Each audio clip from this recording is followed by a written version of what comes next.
Unified 911, anong matutulong namin sa'yo? Anya ti maitulong mi ken kahapon. Anong may tatabang ko sa imo? Unsay akong ikatabang nimo? Ngini makadabang na misal ka no? Sa anumang wika o dialekto, may tulong na darating sa iyo.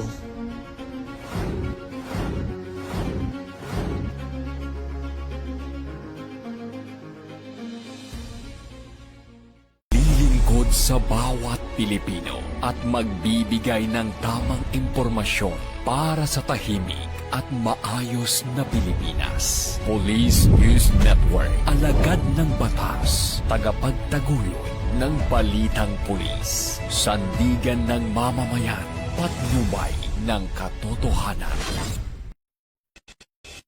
La Campo Crame, maghahatid ng pinakahuling kaganapan at nagbabagang balita. Ito ang PNN Police News Network.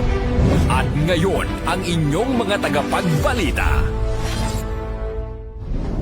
Magandang araw, bagong Pilipinas. Ako inyong alagad ng batas, tagataguyod ng balitang pulis. Ako po si Patrolman Justin Mamolo ng PNP Drug Enforcement Group. Maghahatid sa inyo ng tamang balita, kwento ng pulis at serbisyo para sa mamamayan. At ito ang PNP News Online, ang pangunahing balita ng Police News Network. Alagad ng batas, tagataguyod ng balitang pulis.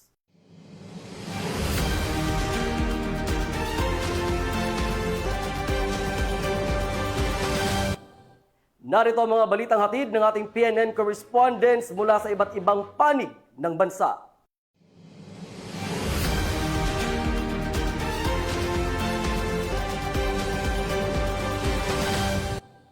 Isinagawa sa Antipolo City ang kick-off ceremony ng Project TODA, isang inisyatibang naglalayong palakasin ang kooperasyon ng pamahalaan at sektor ng transportasyon para sa mas maayos at ligtas na serbisyo sa komunidad. Yan ang balitang tinutukan ni Patrolman Edwin Bares. Na seguridad upang mapanatili ang katahimikan at kapayapaan sa komunidad ay nagkaroon ng programang TODA o Tricycles Operators Defensive Allies ang mga tauhan ng Antipolo City Police Station. Sa naturang programa ay pinangunahan ng mga membro ng Antipolo City Component Police Station sa pamumuno ni Police Lieutenant Colonel Mark Henry Garcia, katuwang ang government official ng lungsod, partner agencies, stakeholders at force multipliers. Binigyan din sa programa ang kahalagahan ng disiplina, koordinasyon at malasakit sa kapwa bilang pundasyon ng isang ligtas at maayos na lungsod. Isinagawa rin ang oath-taking ng mga membro ng TODO officers at pagkilala sa mga katuwang na organisasyon. Sa naturang aktibidad ay nagkaroon ng pamimigay ng food packs at pagkilala sa mga tricycle driver na nagpakita ng malasakit at serbisyo sa komunidad.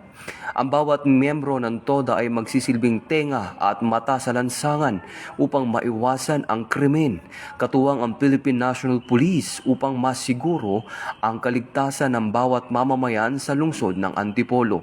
Ito ang bagong PNP para sa bagong Pilipinas, serbisyong mabilis, tapat at nararamdaman. Mula dito sa Antipolo City, ako ang inyong Police News Network correspondent, Patrolman Edwin Baris, alagad ng batas, tagataguyod ng balitang pulis.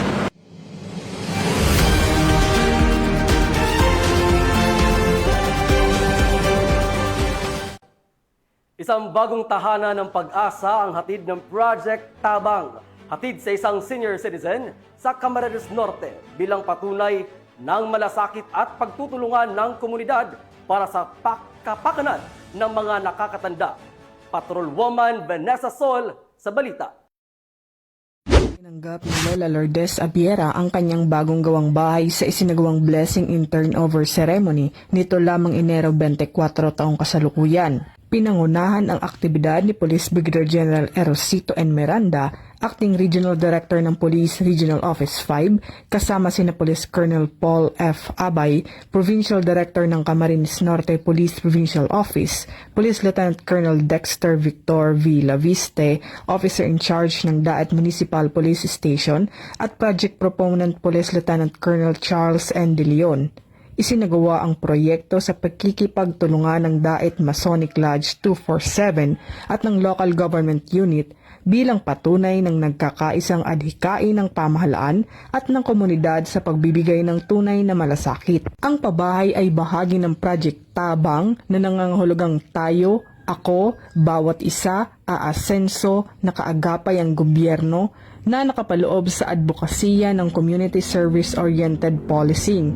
Higit pa sa simpleng pagbibigay ng tirahan, hatid ng proyekto ang dignidad, pag-asa at seguridad na makikita sa taos-pusong pasasalamat at ngiti ng benepisyaryo. Mula dito sa Legazpi City, Albay, ako ang inyong PNN correspondent, Patrolwoman Vanessa Sol, alagad ng batas, tagataguyod ng Balitang Pulis.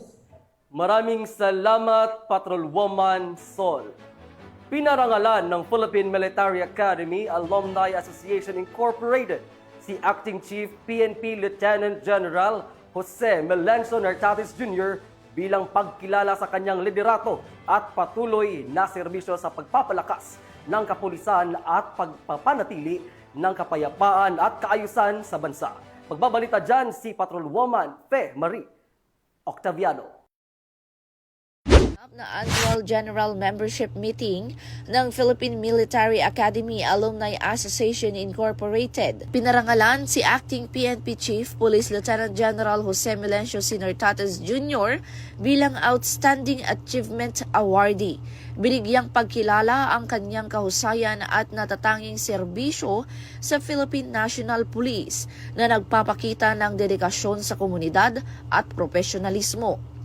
Ayon sa PMAAAI, ang parangal ay sumasailalim sa adhikain ng alumni na fostering unity and excellence at sa misyon ng bagong PNP para sa bagong Pilipinas, serbisyong mabilis, tapat at nararamdaman, isang pulis na handang magsilbi ng mabilis, may integridad at tunay na nararamdaman ng mamamayan.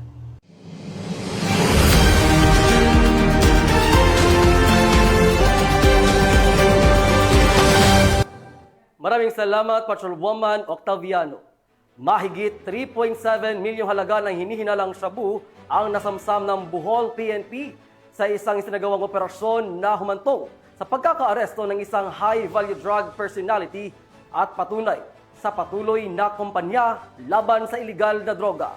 Yan ang balitang hatid ni Patrolwoman Nikia Canedo. Isang matagumpay na anti-illegal drugs operation ang ikinasa ng Bohol Police Provincial Office na nagresulta sa pagkakaaresto ng isang high-value drug personality at pagkakasamsam ng mahigit 3.7 milyong halaga ng hinihinalang shabu sa Porok 8, Barangay Sungkulan, Dawis, Bohol, bandang 1:15 na madaling araw noong Enero 24 taong kasalukuyan. Pinangunahan ang operasyon ng Police Intelligence Unit, Provincial Drug Enforcement Unit ng Bohol Police Provincial Office, katuwang ang Dawis Municipal Police Station. Sa nasabing operasyon, nadakip ang isang high-value individual na kinilalang si alias Dongkoy, 41 anyos, isang aluminum at glass installer at residente ng nasabing munisipalidad. Nakumpiska mula sa sospek ang humigit kumulang na 550 gramo ng shabu na may standard drug price na 3,740,000 pesos, bukod pa sa iba pang non-drug items na ginamit bilang ebidensya sa operasyon. Ang naarestong sospek ay kasalukuyang nasa kustodiya ng Dawis Municipal Police Station at nahaharap sa kasong paglabag sa Section 5 at 11 ng Republic Act 9165 o ang Comprehensive Dangerous Drugs Act o 2002. Patuloy na isinusulong ng Bohol PNP ang kanilang mandato na tiyakin ang kaligtasan at seguridad ng mamamayan habang nagbibigay ng serbisyong mabilis, tapat at nararamdaman sa komunidad. Mula dito sa Bohol Police Provincial Office, ako yung Police News Network Correspondent, Patrolwoman Nikia Canedo, alagad ng batas, tagataguyod ng Balitang Pulis. Maraming salamat, Patrolwoman Canedo. Nagbigay diin ng NAPOLCOM Commissioner na si Mr. Rafael Vicente Calinisan sa kahalagahan ng matibay na ugnayan sa pagitan ng PNP at iba't ibang sektor sa Hilagang Mindanao upang mapanatili ang kapayapaan at kaayusan sa rehiyon. Ito ang balitang ibabahagi ni Patrolwoman Jane Rose Bohol. Si NAPOLCOM Commissioner Rafael Vicente R. Calinisan, Vice Chairperson at Executive Officer ng National Police Commission sa Police Regional Office 10 noong January 26, 2026, kasabay ng idinaos ng Monday Flag Raising and Awarding Ceremony sa Camp First Lieutenant Vicente J. Alagar, Lapasan, Cagayan de Oro City. Si Commissioner Calinisan ang nagsilbing guest of honor at speaker ng okasyon at nanguna sa paggawad ng parangal sa mga natatanging tauhan ng PNP na patuloy nagpakita ng kahusayan sa kanilang tungkulin. Minarkahan ng pagbisitang ito ang pagsisimula ng opisyal na pakikipag-ugnayan ng Commissioner sa rehiyon at binigyang diin ang patuloy na pagsuporta ng NAPOLCOM sa mahigpit na koordinasyon, aktibong pamumuno at mas pinaigting na pamamahala sa kapulisan sa Hilagang Mindanao. Ibinahagi rin niya ang mga inisyatiba para sa moral at kapakanan ng PNP, kabilang ang pagtaas ng benepisyo at scholarship ng mga benepisyaryo ng killed and wounded in police operations.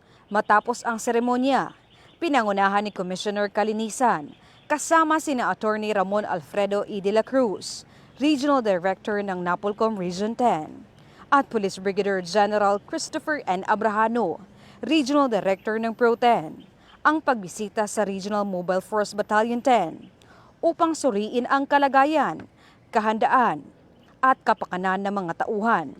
Sinundan ito ng inspeksyon sa detention facility ng Police Station 6, Cagayan de Oro City Police Office, upang tiyakin ang pagsunod sa mga pamantayan sa kustodiya at mga protokol sa seguridad. Isinagawa rin ang isang press conference kung saan tinalakay ang mahahalagang tagumpay, mga updates sa pulisya, kalagayan ng mga tauhan, mga kasong administratibo, proseso ng recruitment at ang pagsusuri ng NAPOLCOM sa integridad at performance ng Pro-10. Mula dito sa inyong higalang pulis, Regional Office 10 Public Information Office, ako ang inyong PNN correspondent, Patrolwoman Jane Rose Bohol, alagad ng batas, tagataguyod ng balitang pulis. Maraming salamat, Patrolwoman Bohol.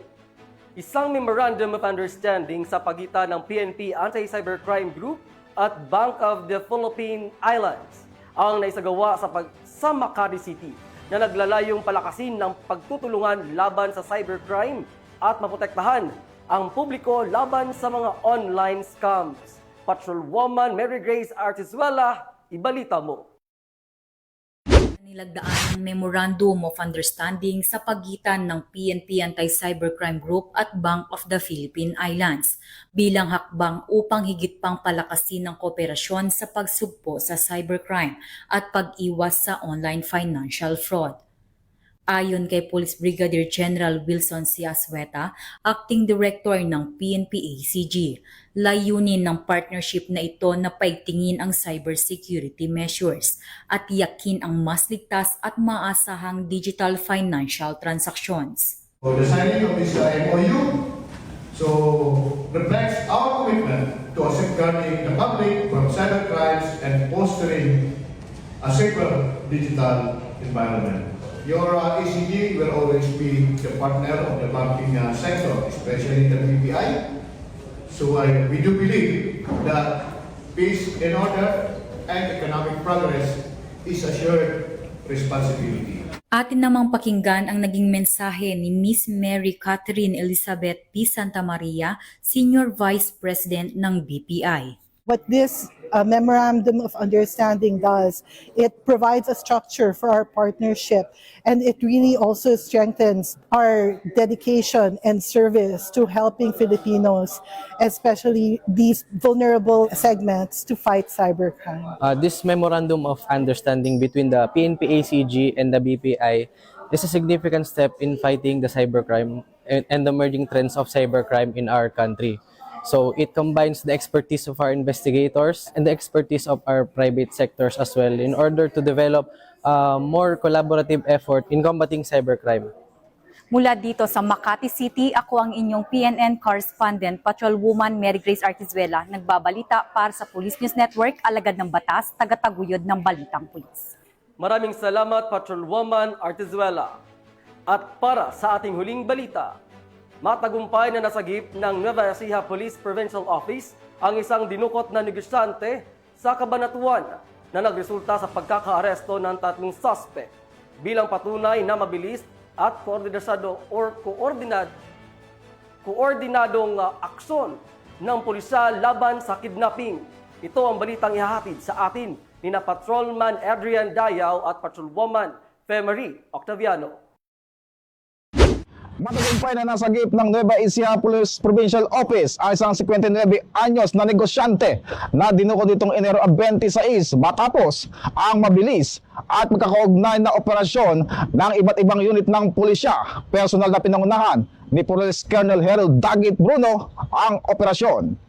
Bandang alas 7:52 ng umaga nang sabilitang dinukot ang biktima sa harap ng kanyang bodega sa kanilang barangay. Tinangay ang kanyang pickup truck at humingi umano ang mga sospek ng 5 milyong pisong ransom. Habang tumatakas, nasangkot ang mga sospek sa isang hit and run na ikinasugat ng 2 sibilyan. Ligtas na natagpuan ang biktima sa barangay Bakod Bayan. Habang ang sasakyan ay iniwan ng mga sospek matapos ma-flat ang gulong. Sa tulong ng cellphone tracking, nadakip bandang alas 5:52 ng hapon sa Bulacan ang itinuturing na pangunahing sospek. Sumunod na nahuli rin ang 2 pa niyang kasabwat sa magkahiwalay na operasyon. Inihanda na ang kasong kidnapping laban sa 3 sospek.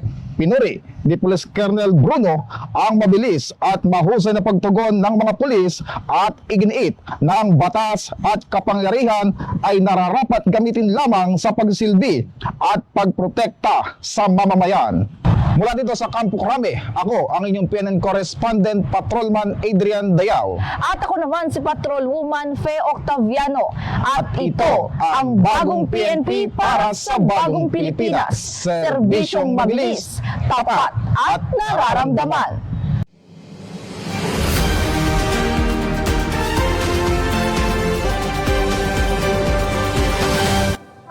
At yan ang mga balitang nakalap ng ating mga PNN correspondents mula sa iba't ibang panig ng bansa.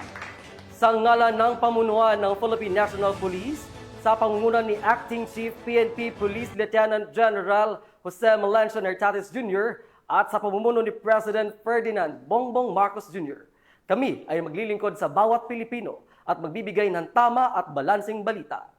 Mula rito sa tanggapan ng tagapag-ugnay ng pambansang pulisya, ako ang yung alagad ng batas, tagataguyod ng balitang pulis. Ako ang yung tagapag-ugnay, Patrolman Justin Mamolo ng PNP Drug Enforcement Group. Magkahatid ng tamang balita, kwento ng pulis at serbisyo para sa mamamayan. At ito ang PNP News Online, ang pangunahing balita ng Police News Network. Ito ang bagong PNP para sa bagong Pilipinas. Serbisyong mabilis, tapat at nararamdaman.